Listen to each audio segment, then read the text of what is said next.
बस झाला ना. 2 तास झालं ना. आता मी ऐकलं का नाही तुमचं. आता नाही ऐकलं तर मग मोबाईल काही सत्य नसते. ऐकायचं का नाही. नाही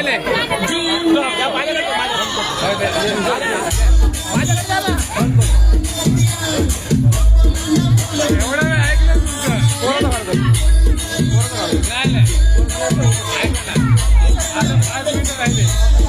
5 मिनिटं आले.